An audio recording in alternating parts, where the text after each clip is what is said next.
망출인 한국사 약속의 이름 최승걸입니다. 교재 177쪽의 개항과 열강들과 수교, 이 부분에 대해서 우리가 공부를 할 텐데, 부제가 뭐죠? 아니 외놈들이 이렇게까지 잘 나갈 줄이야. 외놈들이 이렇게까지. 네, 그 부분에 대해서 한번 알아보도록 하겠습니다. 우선 이른바 이제 강화도 조약이라고 하는데요. 강화도 조약은 아니고요. 강화도에서 맺었다 해서 뭐 강화도 조약인데, 정식 명칭을 우리가 좀 이제 알아봐야 돼요. 정식 명칭이 거기에 나와 있는 조일수호 조규예요. 조일수호 조규예요. 조규. 이제 별칭으로 강화도 조약이다라는 겁니다. 강화도 조약이다. 이렇게 여러분들이 조일수호 조규, 조선과 일본이 서로 지켜주는 거죠. 지켜주는, 뭘 지켜줘요? 그냥 말만 그럴듯하게 한 것이죠. 자, 그러면 사실 이 조약은 우리나라가 이 근대국가로 성장하는 과정에서 맺은 그 조약 가운데서 최초의 불평등 조약이에요. 그 최초의 불평등 조약을 누구에게? 일본에게 했다라는 그런 것을 알 수가 있습니다. 그래서 요거를 우리가 좀 꼼꼼하게 좀 공부를 해볼 필요가 있고요. 그러면 첫 번째로 그 조일수호 조규, 어떻게 해서 이 강화도 조약이 일어났느냐라는 거죠. 배경을 한번 보게 되면은, 이 당시 상황을 한번 볼게요. 상황을 딱 보게 되면 일단은 고종이 친정을 합니다. 고종이 친정을 해요. 몇 년도에? 1873년도에 친정을 해요. 즉 자기가 이제 임금으로 즉위를 하고 나서 어린 시절에 임금이 됐으니까 자기가 직접 하지 못하고 이제 아버지 흥선대원군이 섭정을 했잖아요. 이 10년이 지나고 나서 이제 나이가 성인이 됐습니다. 그래서 이제 자기가 직접 하는데, 여기에는 우리가 이제 그 명성황후 그 민씨의 영향력이 컸다라고 볼 수가 있어요. 사실 이 명성황후 민씨 가문은 몰락한 가문입니다. 그러니까 잔반이라고 볼 수가 있습니다. 근데 흥선대원군이 일부러 그 외척의 입김을 제거하기 위해서, 미연에 방지하기 위해서 이 몰락한 가문인 명성황후 민씨 가문에서 이렇게 그 며느리감을 했던 것이죠. 근데 시집 오고 나서 명성황후가 흥선대원군이 정도 주지도 않았고 그러다 보니까 맨날 그 구중심처, 그 큰 대궐 그 한가운데서 밖에 나가지도 못하고 있었던 겁니다. 그 고독한 그 시절을 어떻게 했느냐, 명성황후가 독서를 했다라고 해요. 독서. 열심히 책을 읽어가면서 미래를 위해서 준비를 한 것이죠. 그래서 여러분들이 성공하는 사람들의 첫 번째 조건 중에 하나가 독서가 있어요. 그래서 여러분들도 틈나는 대로 책을 많이 읽어보시기 바랍니다. 결국에는 고종이 친정을 한 그런 상황이다. 흥선대원군은 삐져가지고 이제 갔어요. 운영궁으로 갔어요. 지네 집으로 딱 가버렸어요. 자, 그리고 나서 일본 같은 경우는 메이지 유신이 일어납니다. 메이지 유신. 1868년도에 요 해가 오페르트 도굴 사건이 일어난 해라고 제가 말씀드렸죠. 네, 요 해에 메이지 유신이 일어나서 아시아에서 첫 번째로 근대적 국가가 되어버려요. 그래서 입헌군주제로 갑니다. 입헌군주제라는 말은 군주, 왕을 잇는데 헌법에 입각해서 정치를 하는 거죠. 즉 국왕은 그냥 상징적인 존재가 되어버리는 거죠. 영국처럼 그렇게 되어버리는 거예요. 자, 그러다 보고 이제 군대 국가로 성장을 하다 보니까 얘네들이 거만해지기 시작을 하는 거죠. 그러면서 한국을 쳐야 된다. 정한론이 대두가 되더라라는 겁니다. 정한론이 대두가 되더라라는 거예요. 이러한 상황 속에서 한국을 무시하는, 우리 조선을 무시하는 그런 상황 속에서 그럼 어떠한 방법을 선택할 것이냐?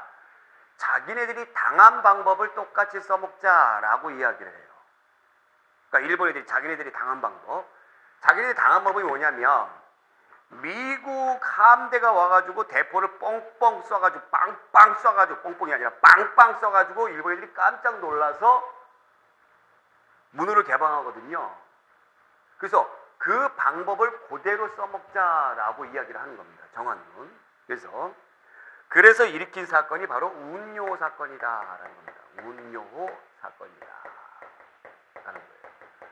1875년도 일본 배인 운요호가 우리나라 들어와가지고 지들 멋대로 해안을 들어다녀요. 그럼 이거는 불법적으로 우리나라 들어왔으니까 영해 침공 아닙니까? 그리고 내려와가지고 약탈을 하고, 그래서 우리가 어떻게 했어요? 당연히 지켜내야죠. 맞대응을 해야죠. 그래서 이거를 핑계로 해가지고 일본 함대가 서해안에 들어와가지고 대포를 쏴가면서 시위를 벌인 거예요.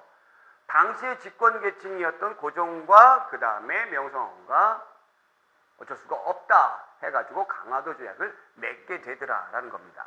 자, 그러면 자료 잠깐 보면서 이 원칙이 이제 깨져버리는 겁니다. 이 비석 하나 보이시죠? 이 비석을 한번 읽어보겠습니다. 양이 침범 비전즉, 서양 오랑캐가 침범했을 때 싸우지 아니하는 것은 곧 싸우지 않은 것은 화의를 맺는 것이죠. 주화. 싸우지 않고 화의를 맺는 것은 매국하는 것이다. 이것이 바로 뭐죠? 흥선대원군의 척화비의 내용이죠. 이 원칙이 깨져버리는 거예요. 자, 깨져버리면서, 자, 요 배가 바로 운요입니다.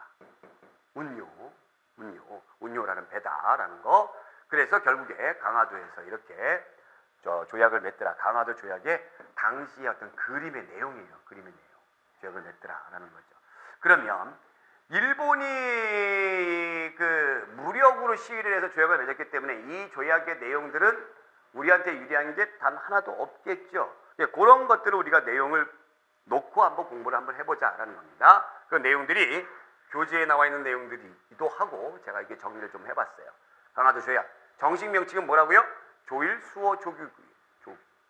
1876년도에 의의는 외국과 맺은 최초의 근대적 조약이다. 또 조선의 주권을 침해한 불평등 조약이다. 당연한 거고요. 자, 여기에서 중요한 것들을 보겠습니다. 조선은 자주국이다 라고 했어요. 조선은 자주국이다. 이 얘기를 언뜻 들어보게 되면 우리가 굉장히 기분이 좋죠. 우리 자주국이야 라고 기분이 좋죠. 근데 이 얘기는 사실은 뭐죠? 청해 간섭을 배제한다. 다른 말로는 청해 종주권을 부인하는 것이다 라는 거죠. 그러니까 청나라의 간섭을 멀리하기 위해서, 배제하기 위해서 이 내용이 들어갔다라는 겁니다. 자, 그 다음에 부산 외에 2개의 항구를 개항하라. 원래 부산을 제일 첫 번째로 일본 애들한테 개항을 했고요. 일본에서 제일 가까운 베이스 캠프라고 보시면 되죠. 그 이후에 원산, 인천으로 결정을 했다라는 겁니다. 그래서 3개의 항구를 개방을 하는 겁니다. 부산, 원산, 인천. 부산은 베이스 캠프고 인천, 서울 쪽을 침략하기 위해서 들어오는 것이고, 원산을 했던 것은 곧 뭘 의미하죠? 러시아에 대응하기 위해서 얘네들이 이렇게 3개 항구를 개항을 했던 것이고요. 거기에 내용을 보게 되면 또 한 가지가 뭐가 있냐? 해안 측량권을 인정한다 이렇게 되어 있어요. 해안 측량권. 이 내용이 거기 교재에도 나오지만 뭐라고 나오냐면은 제7관에 나오네요. 제7관. 조선의 연해의 섬과 암초를 조사하지 않아 매우 위험하다. 일본국 항해자가 자유로이 해안 측량을 할 수 있도록 한다라는 겁니다. 조선의 해안이 위험하니까, 배가 위험하니까 이걸 측량을 해야 되겠다라는 거죠. 왜 지들이 측량을 해요? 우리가 해야지. 그죠? 곧 이건 뭐예요? 우리나라 지형을 파악해서 나중에 본격적으로 침략을 하겠다라는 그런 은큼한 속내를 드러내는 거죠. 자, 그 다음에 영사재판권이 있습니다. 이것이 취해법권이라고 그러는데 이 내용도 역시 마찬가지예요. 거기 제10관에 나와 있습니다. 일본국 인민이 조선국이 지정한 각 항구에서 죄를 범하였을 경우 모두 일본국에 돌려보내 심리하여 판결한다. 자, 일본 사람이 우리나라 사람하고 뭐 티격태격 싸웠는데 이랬을 경우에 일본 애들이 뭐 예를 들어서 우리나라 사람을 죽였다고 합시다. 이랬을 경우에 우리 땅에서 일어났음에도 불구하고 일본 사람을 지네 나라로 데려가서 심판한다는 얘기죠. 취해법권이죠. 취해법권. 이 불평등하다라는 얘기입니다. 그래서 불평등한 내용들이 여기 들어가 있어요. 뭐 해안 측량권이라든가 취해법권이라든가 이런 내용이 들어가 있어요. 이런 내용들이. 자, 그러면 이것이 이제 강화도 조약의 서로 보호해주자 하는 그런 그럴듯한 그런 내용의 조약의 모습이고요. 자, 두 번째로 그 뒤를 이어서 맺은 거예요. 조일 수호 조약. 조일 수호 조규죠. 그죠? 부록입니다. 부록. 추가된 거죠. 이 부록에 뭐가 있느냐? 개양장에 일본인의 거류지를 설정합니다. 그래서 개양장에서 10리 이내로 한다라는 거죠. 10리 이내로. 10리 이내. 그러니까 부록이에요. 부록. 개양장에서 일본 화폐를 유통을 허용한다라는 거예요. 이 두 가지가 부록이에요. 즉 개양장, 부산, 원산, 인천 요 세 군데에서 일본의 거류지 10리 이내로 한다. 그 다음에 여기서 일본 사람들 들어오니까 일본 화폐를 유통하게 한다라는 거죠. 그러면 이거는 일본의 거류지를 설정을 했다라는 것은 곧 일본 사람들이 우리나라 들어와서 산업 활동을 활발히 할 수 있도록, 그리고 일본 화폐를 허용한다라는 것은 곧 우리나라 화폐 구조를 무너뜨리기 위해서 그 첫 번째 단추를 깬 거죠. 자, 그 다음에 이제 무역규칙이에요. 무역규칙. 이 무역규칙은 무역과 관련된 거예요. 이것도 상당히 중요합니다. 꼼꼼히 보셔야 돼요. 양곡의 무제한 유출이에요. 일본은 평야지대가 아니죠. 그러다 보니까 곡식이 늘 부족해요. 그러니까 조선에 있는 곡식을 무제한으로 유출을 할 수 있게끔 만들어 놓은 거예요. 그러면 일본의 공산품 있잖아요. 값싼 공산품. 일본의 수출입 상품에 대한 것은 무관세다라는 얘기죠. 그래서 무제한 유출, 무관세. 뭐와 관련된 거죠? 바로 무역과 관련된 거죠. 조일 무역 규칙입니다. 이것이 이루어진다는 얘기예요. 이것이 이제 강화도 조약의 내용이다라는 겁니다. 1876년도에. 자, 그러면 일본에게 우리가 이렇게 그냥 무조건 당한 거죠. 그럼 당시 우리는 어떻게 했어요? 당시는 그러면 우리는 에이 기분 나빠 그러고 말아요? 아니죠. 난리가 났죠. 난리가 났습니다. 일본한테 대놓고 싸우자라는 최익현 같은, 최익현 이름 기억해 주세요. 이제 앞으로 자주 나오실 거예요, 이 사람. 최익현 상소를 올려가면서 이 조약의 무효, 일본과 싸워야 된다. 외놈들하고 어떻게 이런 불평등한 조약을 맺느냐. 거대하게 반발이 일어나죠. 반발이 일어납니다.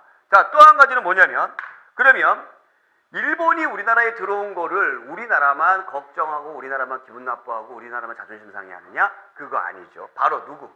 청이 있죠. 청. 아까 여기 나와 있잖아요. 조선을 자주국으로 인정을 한다. 이 부분이 있죠. 그러니까 청나라가 상당히 지금 껄쩍지근한 거예요. 청나라 입장에서는 조선은 자기네 나라에 뭐가 되는 겁니까? 속방이 되는 거죠. 이 속방을 잃어버릴 그런 껄쩍지근한 그런 어떤 느낌이 되는 거예요. 그래서 청나라가 생각을 했던 것이 두 마리 토끼를 잡아야 되겠다라는 거였습니다. 어떤 토끼냐? 바로 내려오는 러시아를 막고 일본을 견제하기 위해서 이른바 이이제이는 중국에 아주 오랫동안 그 해왔던 대외 정책인데, 이게 뭐냐면 오랑캐 있잖아요. 오랑캐를 제압할 때 다른 오랑캐를 끌어들여서 지들끼리 싸우게끔 해가지고 제압을 한다. 그러니까 중국 애들은 굉장히 만리장성 북쪽에 있는 유목민족에 대해서 굉장히 골치가 많이 아팠잖아요. 그러니까 얘네들을 제압할 때에 다른 오랑캐 세력을 끌어들여서 제압을 한다. 이것을 누가 이홍장이라고 하는 청나라 관리가 주장을 했어요. 주장을 해서 누구를 끌어들이냐면 바로 미국을 끌어들입니다. 미국을 끌어들여요. 미국이 이제 슬슬 동양에 대해서 관심이 있었거든요. 그러니까 미국은 남북전쟁 때문에 혼란기를 겪었었고, 서양 국가임에도 불구하고 미국이나 프랑스, 그 다음에 뭐 독일처럼 그런 제국주의 국가로 뒤늦게 출발을 했죠. 뒤늦게 출발을 하다 보니까 미국이 다른 동양 국가들에 대해서 어느 정도 우호적인 모습을 보이기 위해서 노력을 많이 했던 것이죠. 또 한 번 신미양요 때에 일본처럼 똑같이 한포 외교를 하려고 그랬죠. 대포 빵빵 쏴가지고. 근데 우리나라는 그걸 실패했다는 얘기죠. 그래서 우호적으로 접근을 하기 위해서 노력을 많이 했습니다. 그러나 당시에 흥선대원군이 통상수교 거부 정책을 했기 때문에 들어갈 틈바구니가 없었죠. 근데 마침 너무너무 고맙게도 이홍장이란 사람이 미국을 끌어들여서 내가 주선을 해줄 테니까 조선하고 한번 잘 지내보거라 했던 겁니다. 그러면 이홍장의 입장에서, 즉 청나라의 입장에서는 바로 어떤 거예요? 강화도 조약 이후에 러시아의 세력을 막기 위한 조선이 어떤 역할을 해주기 바라는 거죠? 전진 기지 역할을 해주기 바라는 것이고, 그 다음에 일본한테 조선이라는 좋은 속국을 잃고 싶지 않다라는 거죠. 그래서 다른 오랑캐, 미국을 끌어들여서 이러한 오랑캐들을 막겠다라는 그런 심산이에요. 그러니까 이 강화도 조약을 여러분들이 원인과 사건, 그 다음에 그 이후에 결과로 진행되는 또 영향, 이런 것들을 잘 이해를 해주셔야 돼요. 그게 이해 못하면은 이 강화도 조약은 굉장히 복잡하게 되고요. 여기서부터 시작되는 이 근대화에 정말 들쭉날쭉 일어나는 사건들이 그 다음부터 여러분들 머릿속에서 굉장히 이제 혼란스러워져요. 그러니까 이걸 잘 이해하세요. 그러니까 이름, 용어의 정의도 잘 이해하세요. 조일수호 조규예요. 정식 명칭. 그러니까 서로 보호해준다. 보호해주기, 큰 틀을 먼저 만든 겁니다. 그게 바로 뭐예요? 조선을 자주국으로 인정한다. 또 그 다음에 해안 측량권이 있다. 또 그 다음에 시해법권. 그 다음에 부록 있죠. 부록. 이 부록은 이제 일본 사람들과 관련된 거. 그 일본 사람들 심리 내에서 활동하게끔 해주세요. 그 다음에 일본 사람들 오니까 일본 화폐 사용하게 해주세요. 그 다음에 무역과 관련된 거. 무역규칙. 무역규칙은 뭐죠? 조선의 양곡을 무제한으로 가져갈 수 있게 해달라. 그 다음에 일본이 우리나라로 팔아먹는 제품은 관세를 붙이지 않는다라는 거였습니다. 아시겠죠? 자, 그러면 뒷장에 나와져 있는 내용들을 한번 보겠습니다. 이러한 배경들 이해하면서 서양 국가들 가운데서 어떤 국가와 우리가 이제 수교를 처음 맺느냐, 그 과정을 한번 볼게요. 1876년도, 이 1876년도 우리가 어이없게 일본 애들한테 당했죠. 자, 일본 애들한테 당하다 보니까 누가 이제 개입을 합니까? 뒤늦게 청이 우리나라에 이제 개입을 하는 거죠. 청이 개입을 해요. 또 우리나라 정부도 깜짝 놀랍니다. 일본이 저렇게 강해졌을까? 굉장히 심각하게 생각하는 거죠. 그러면서 뭐를 보내는 겁니까? 해외 시찰단을 보내요. 나중에 이거 자세하게 배울 거예요. 해외 시찰단을 보내는데 이 해외 시찰단은 이제 좀 잘 나가는 그런 국가들 어떻게 지금 하고 있느냐 견학하고 배워와라 라는 겁니다. 그래서 일본에도 보내고 그 다음에 청나라에도 보내고 그 다음에 미국에도 보내는데 이 해외 시찰단 중에 어디 일본으로 가는 수신사가 있습니다. 수신사. 일본으로 가는 사절단을 수신사라고 그러는데 2차 수신사로 가는 누가? 김홍집이 뭐를 가지고 오냐면 한 권의 논문을 가지고 오는데 이른바 조선책략이라는 논문을 가지고 와요. 이게 당시에 일본의 주지에 있는 청나라 외교관인 황준셴, 우리나라 발음으로는 황준헌이라고 하는데 황준셴이 지은 거예요. 그럼 조선의 책략, 조선이 앞으로 견뎌낼 수 있는 전략은 무엇이냐? 누구로부터? 러시아로부터 견뎌낼 수 있는 전략은 무엇이냐? 그 전략이 쭉 나열했는데 하나로 정리를 하자면 바로 뭐냐면 역시 우리랑 친해야 된다. 친중국, 그 다음에 연미국, 그 다음에 결일본이에요. 요 세 가지를 주장합니다. 자, 보겠습니다. 중국과 친해야 되고 미국과 이어져야 되고 일본과 맺어져야 됩니다. 라는 것을 주장을 했습니다. 누구를 막기 위해서? 러시아를 막기 위해서 이것을 해야 됩니다. 라고 이야기를 했어요. 이 책을 누가 가지고 옵니까? 김홍집이 가지고 가지고 오더라라는 거죠. 김홍집이 딱 가지고 와요. 그래서 국왕에게 보여줍니다. 당시 고종에게. 그럼 고종이 이걸 딱 보더니 무릎을 탁 치면서 바로 이거야 그러면서 이것을 복사를 해가지고 쫙 뿌려버려요. 쫙 뿌려버리는데 당시의 유생들이 이거를 읽고 그렇습니다. 전하의 뜻대로 하시는 것이 옳은 줄 아네요 했느냐? 아니죠. 전하 왜 이러십니까? 해가지고 10,000명이나 된다 해가지고 어마어마하게 많은 유생들이 상소를 올려요. 통촉하시옵소서 만인소. 거센 반대에 부딪히게 되는 거예요. 거센 반대에 부딪힘에도 불구하고 조선은 굉장히 위기의식을 갖는 거죠. 또 청나라의 이용장, 청나라에서 니네 자꾸 미국하고 연결돼야 돼. 미국만 너네들을 막아줄 수가 있어. 서양 러시아를 막기 위해서는 얘네들을 오랑캐라고 생각하지 마. 괜찮은 애들이야 라고 했던 겁니다. 미국의 대표 사절이 누구였냐면 바로 슈펠트 제독이라고 그 신미 양요 때 우리나라를 쳐들었던 사람이에요. 그래서 결국에는 이것에 대한 영향으로 인해서 우리나라가 서양 국가들 가운데서 최초로 누구와? 미국과 수교를 하게 되는 겁니다. 몇 년도에? 1882년도에 미국과 수교를 하게 되는 거예요. 미국과 수교를. 그래서 거기 나와 있는 것이 조미수호. 역시 또 들어가죠. 조미, 정식 명칭이 조미수호. 서로 지켜준다. 통상. 근데 통상까지 들어갔어요. 통상조약이에요. 통상조약. 조미수호 통상조약. 1882년 5월에 있었어요. 자, 그러면 요 조약이 굉장히 중요한 조약이니까 이걸 잘 볼게요. 조미수호 통상조약은 누가 미국을 알선해 준 거예요?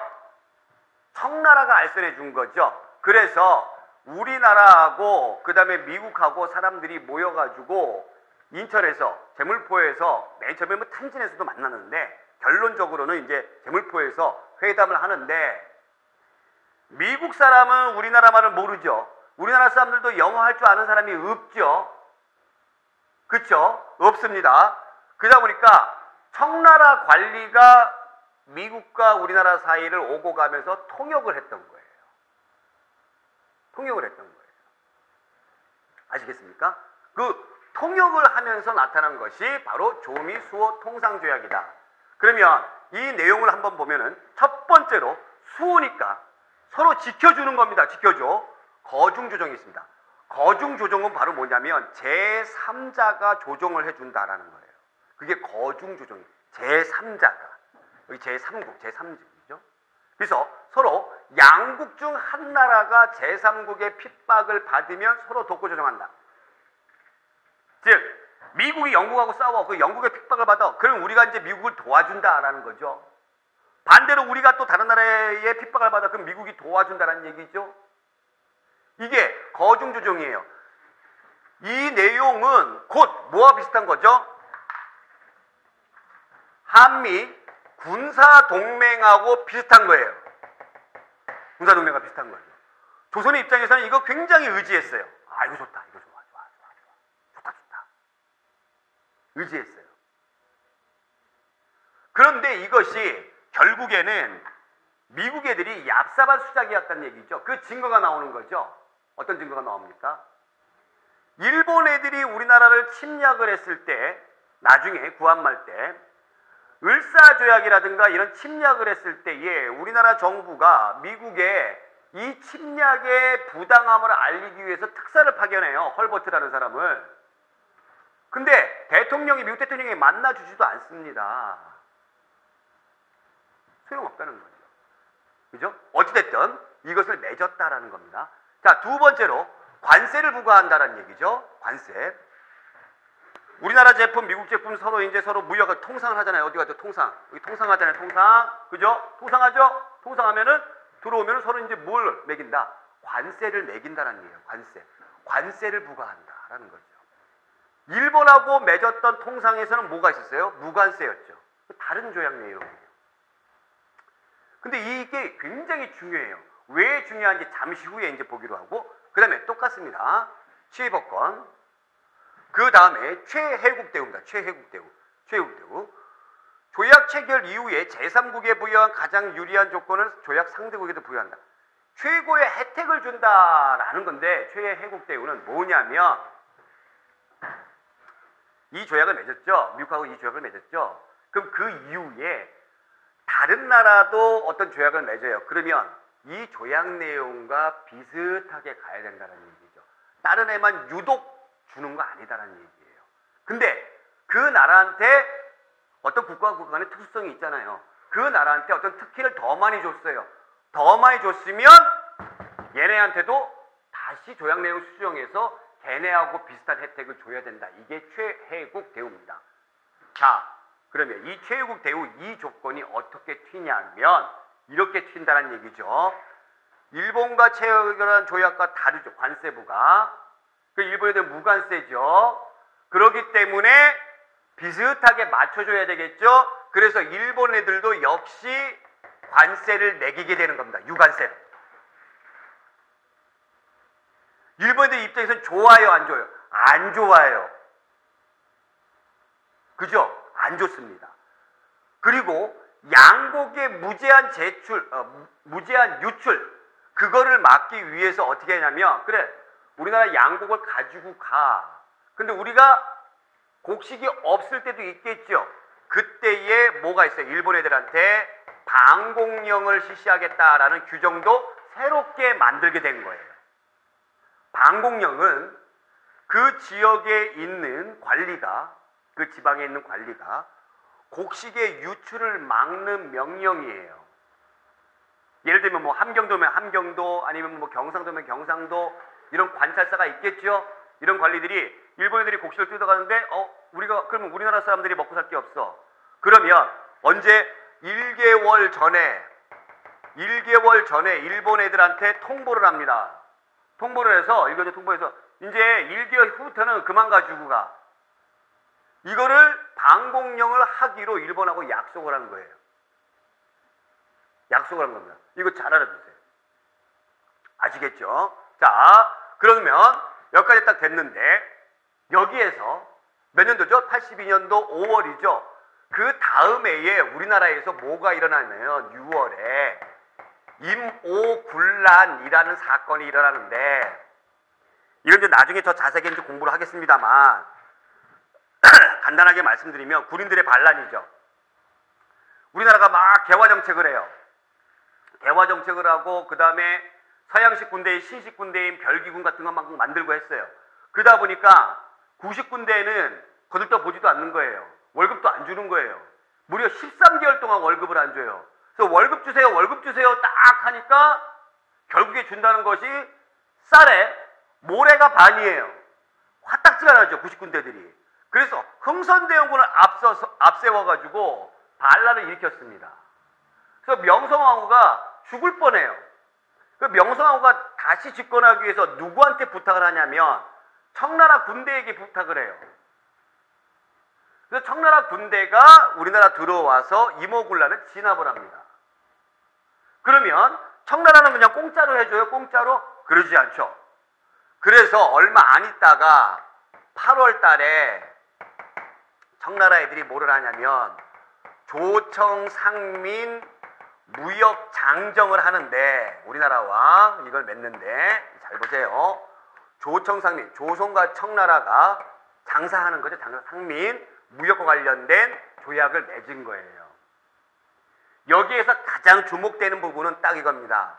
청나라 상인들이 어디까지? 내륙까지 진출을 허가해 준 거예요. 내륙까지 진출. 여기에서는 얘네들이 들어달라고 하면 다 들어줘야 되잖아요, 우리 상황이. 자, 그러면 최혜국 대우 해줘야죠. 다른 나라도 최혜국 대우 해줘야죠. 최혜국 대우를 해줘야 되니까 우리 강화도 조약 때에 일본 애들이 어디까지 머무를 수가 있었죠? 개항장 내에 10리 안에, 부록에 심리 안에만 거주할 수 있었죠. 그것이 있었는데 걔네들도 최후국 대우 해줘야 되니까 일본 상인들도 어디까지? 우리나라 내륙까지 진출을 할 수 있게끔 자동봉으로 되는 겁니다. 이게 최후국 대우다. 이거 잘 이해하셔야 돼요. 이거 굉장히 중요해요. 82년도가 그래서 굉장히 중요한 해예요. 그냥 우리가 미국하고 단순히 수교를 했다 이것만 생각하시면 안 돼요. 그러니까 정치적, 경제적, 군사적인 그런 부분까지도 굉장히 얽혀있는 부분들이 많아요. 아시겠죠? 자, 그러면 미국과 딱 수교를 했습니다. 우리 교재 이제 보시면서 보겠습니다. 수교를 했죠. 그래서 미국 공사가 우리나라 들어오죠. 또 미국이 잘 나가는 나라다 해가지고 미국의 발전된 문물을 보고 오너라 해가지고 미국의 사신단을 파견하는데 그게 보빙사라고 합니다. 보빙사. 미국에 가서 사신단 보빙사. 여기에 누가 있냐면 홍영식이라는 사람이 미국의 사신으로 파견이 여기에 보빙사의 일원으로 파견이 돼요. 뭐 이제 나중에 가서 이 경비가 없어가지고 다시 돌아오는데 이 사람이 미국의 제도 가운데서 가장 감명 깊었던 제도가 바로 여러분들이 지금 시험 보고 꼭 합격하고 싶었던 바로 우편제도입니다. 우편제도예요. 그래서 이 사람이 그것을 보빙사로 갔다 오고 나서 미국의 시스템을 도입하는 우정국을 만드는 거예요. 그래서 최초의 우리나라 우체국장이 됐다고 보시면 돼요. 홍영식이. 자, 그런 내용들이 있었고요. 조미수호 통상조약의 내용들 이렇게 있었고, 그리고 제일 밑에 보게 되면은 미국이 문호를 열어줬기 때문에 그 이후에 영국, 독일, 러시아, 프랑스 순으로 갑니다. 영국, 독일, 러시아, 프랑스 순으로 가요. 러시아는 왜 그러냐면 청나라 있고 일본이 있고 이제 그 서로 지들끼리 우리나라를 놓고 막 싸우거든요. 싸워요. 또 미국 애들은 적극적으로 뭔가를 이렇게 대시하지 않아요. 네, 대시하지 않습니다. 임오군란 이후에 우리나라의 외교 고문으로 청나라가 이렇게 심어놓은 애가 있었어요. 그 사람이 바로 뭐냐면 독일 외교관인 윌렌도르프라는 사람이었거든요. 이 윌렌도르프의 활약으로 인해서 러시아하고 우리나라하고 수교를 맺게 되는데 우리가 러시아를 두려웠음에도 러시아와 손을 잡았던 이유는 서양 국가들 가운데서 우리한테 적극적으로 도움을 주고자 했던 미국 애들이 별로 뜨끔미지근하게 하는 거죠. 그리고 청일 얘네들의 그 조선을 놓고 대립하는 그런 과정에서 누군가가 필요했던 것이죠. 그래서 러시아와 수교를 하게 되는 거죠. 그렇다면 프랑스는 왜 제일 마지막에 수교를 했느냐라는 거죠. 프랑스는 바로 종교 문제 때문에 그래요. 우리가 서양 국가들에게 문호를 개방을 했습니다만 서양 애들이 믿는 종교, 이 그리스도교의 종교의 자유를 허용하는 데는 좀 뜨끔미지근한 그런 모습을 보였거든요. 또 한 가지는 프랑스가 병인 박해 때 그때 프랑스 선교사들이 많이 죽었죠. 이런 부분들이 있었어요. 종교 문제 때문에. 그래서 서양 국가들 가운데서는 프랑스가 여기에서는 제일 마지막에 수교를 하게 되었다라는 그런 내용입니다. 자, 그러면 황준센의 조선책략 1880년도에 2차 수신사로 일본에 갔다 온 김홍집이 가져온 그 책, 조선책략 보겠습니다. 조선 땅은 실로 아시아의 요충을 차지하고 있어 그 형세가 반드시 다투게 마련이며 조선이 위태로우면 중국도 위급해질 것이다. 정말 우리를 위하는 나라는 없죠. 러시아가 영토를 넓히려고 한다면 반드시 조선이 그 첫 번째 대상이 될 것이다. 러시아를 막을 수 있는 조선의 책략은 무엇인가? 오직 중국과 친하고 친중국, 그 다음에 일본과 맺고 결일본, 미국과 연합함으로써 연미국함으로써 자강을 도모하는 길뿐이다 였습니다. 자, 이렇게 해서 우리가 격동의 시기 문호를 개방했습니다만 문호를 개방함으로 인해서 더욱더 혼란에 빠지는 조선의 근대화의 모습을 우리가 시작을 했습니다. 자, 다음 시간에 우리나라 문호를 활짝 열어야 된다. 아니다. 굳게 닫고 우리 것을 지켜야 된다. 어떤 움직임에 대해서 연구해 보도록 하겠습니다. 오늘 여기까지. 고맙습니다.